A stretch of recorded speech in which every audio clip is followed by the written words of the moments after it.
बोलिए श्री सद्गुरुदेव भगवान की जय, सच्चे दरबार की जय। गुरु प्यारे साधकों, जैसा कि आप सभी जानते हैं कि जब गुरु महाराज जी हमें ज्ञान देते हैं तो हमारा 10वें द्वार अर्थात तीसरी आँख खुल जाती है और हम अपने अंतर्घट में अनेक नज़ारों को अनुभव करते हैं और अनेक देवी देवताओं, पूर्ण सतगुरुओं और स्वयं महाराज जी के भी दर्शन प्राप्त करते हैं। ये सब हमें गुरु महाराज जी की कृपा से ही प्राप्त होता है, क्योंकि हमारे गुरु पूर्ण हैं और वे हमें पूर्णता का दर्शन कराते हैं।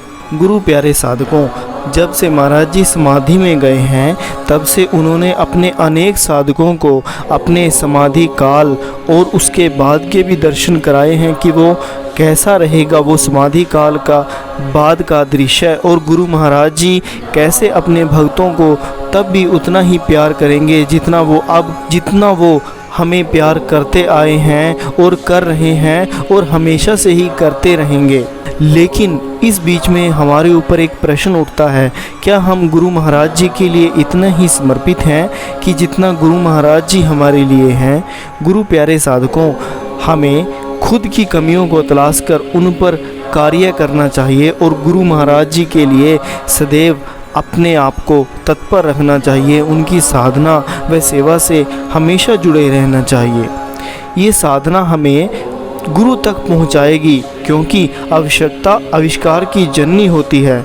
चलिए मैं आपको एक प्रसंग सुनाता हूँ इसके ऊपर कि कैसे आवश्यकता ही हमें गुरु तक पहुँचा सकती है। हमें खुद की आवश्यकता अर्थात गुरु के कार्य में हमें खुद को समर्पित करना होगा। सन 1940 की बात है। वाल्टर हंट और उनकी पत्नी को एक पार्टी में जाना था। तैयार होते समय अचानक उनकी पत्नी के गाउन का एक बटन टूट गया। वह वॉल्टर से बोली, आप जल्दी से बाज़ार जाकर एक बटन ले आइए।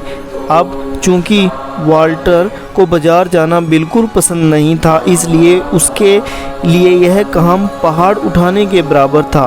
पर बेचारा क्या करता, पत्नी का ऑर्डर पूरा करना भी ज़रूरी था। कोई हल न सूझने पर वॉल्टर ने लेटे लेटे ही पास में पड़ा एक नुकीला तार उठाया और उसे कई बार मोड़ तोड़ कर अपनी पत्नी को देते हुए कहा, फ़िलहाल इसे बटन की जगह लगा लो, पार्टी तक के लिए तो काम बन ही जाएगा। पत्नी ने बात मानते हुए उस मुड़ी हुई तार को अपने गाउन में टांग लिया और उसे वॉल्टर भी खुश थे और उसकी पत्नी भी खुश थी। जानते हो, तार को यूं मोड़ तोड़कर वॉल्टर अनजाने में किस चीज़ का आविष्कार कर गए थे, वही जो आज लगभग हर घर में प्रयोग की जाती है, सेफ्टी पिन। ऐसा भी होता है कई बार अभाव या अनचाही परिस्थितियां कमाल के आविष्कारों को जन्म दे देती हैं। बस हमें अपना दिमाग, अपनी सोच और अपना दृष्टिकोण खुला रखने की ज़रूरत होती है। गुरु प्यारे साधकों, आज हम जो आपके लिए अनुभव लेके आए हैं उसका टाइटल है कि मन को डांट लगानी भी चाहिए। अर्थात हमें मन को हमेशा मन की मति में नहीं चलना चाहिए, बल्कि मन को अपने अनुसार चलाना चाहिए।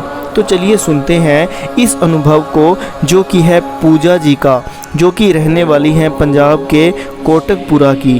वे बताते हैं कि गुरु पूजा का प्रोग्राम था और मैं उस समय नूर महल की पावन धरती पर थी। उस दिन भारी संख्या में संगत गुरुदेव के पावन दरबार में उपस्थित थी। मंच पर गुरुदेव के पूजन को देख हृदय आनंद से भर गया और आंखें स्नेह से नम हो रही थी। जिस समय कार्यक्रम को विराम दिया जा रहा था उसी समय मेरे फ़ोन की घंटी बज उठी। फ़ोन घर से आया था, इसलिए उठाना भी ज़रूरी था। मैंने जैसे ही फ़ोन उठाया तो मैसेज मिला कि इसी समय घर वापस आ जाओ। मैं तुरंत पंडाल छोड़कर घर चली गई। घर पहुंचकर सारे काम निपटा लेने के बाद जब आराम से बैठी तो याद आया कि आनन फानन में आते समय मैंने गुरु महाराज जी को प्रणाम अर्पित किया ही नहीं। जैसे ही यह बात याद आई मैं एकदम उदास हो गई। अंतरात्मा मन को डांटने लगी, अरे तुम्हें ऐसी भी क्या जल्दी थी, बताओ गुरु को प्रणाम किए बिना ही तुम घर आ गई। बस उसी क्षण पश्चाताप होने लगा। पूरी रात्रि मैं गुरु महाराज जी से क्षमा मांगती रही। अगले दिवस एक दिव्य अनुभूति में स्वयं गुरु महाराज जी के दर्शन हुए। उन्होंने लाल रंग के वस्त्र और लाल रंग की सॉक्स पहनी हुई थी। मेरी ओर देखते हुए वे बड़े स्नेह से मुस्कुराए और बोले, तुम्हें प्रणाम करना है ना? मैंने हाथ जोड़ते हुए कहा, जी महाराज जी। मेरे उत्तर को सुनते ही गुरु महाराज जी अपने श्री चरणों को तुरंत आगे की ओर बढ़ा दिया। उधर से इशारा मिलते ही मैंने जल्दी से उन श्री चरणों को अपना माथा टेक दिया।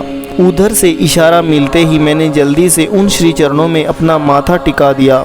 अंतरात्मा अब एकदम शांत थी और जिस मन को कल डांट पड़ रही थी अब वह भी चैन पा गया था। गुरु प्यारे साधकों, अगर हमारे अंदर एक सच्ची निष्ठा, सच्चे भाव और एक सच्ची भक्ति है तो गुरु महाराज जी हमसे एक क्षण की भी दूरी पर नहीं है। वो बस हमारी एक पुकार के लिए ललाहित हैं। स्वामी परमहंस योगानंद जी भी कहते हैं कि ईश्वर सदैव आपकी प्रतीक्षा में रहते हैं कि कब आप ध्यान में बैठें और ईश्वर आपको दर्शन दें। पर हमारे अंदर वैसी लगन, वैसी भक्ति का होना जरूरी है और वो भक्ति सिर्फ और सिर्फ साधना और गुरु सेवा से ही जागृत होगी। और ऐसे सत्संग विचारों को हमें सुनते रहना होगा जो हमें गुरु की तरफ ले जाएं। गुरबाणी के अंदर भी यही प्रार्थना की गई है कि हमें ऐसे लोगों का संग मिले। हे प्रभु, हमें ऐसे लोगों की संगति मिले जिनसे मिलकर आपकी याद आए। बस हमें गुरु महाराज जी के प्रति अपने विचारों को शुद्ध रखना चाहिए और गुरु महाराज जी के लिए हर क्षण अपने मन में एक श्रद्धा का भाव रख उनके प्रति सच्ची लगन को जगाना चाहिए। और इसी आस्था के साथ कि आप नित्य ध्यान करेंगे और गुरु महाराज जी के प्रति एक सच्ची निष्ठा रखेंगे, सत्संग विचारों को प्रथम अहमियत देंगे। मैं आज के इस दिव्य अनुभव को यहीं समाप्त करता हूँ। तो बोलिए श्री सद्गुरुदेव भगवान की जय, सच्चे दरबार की जय।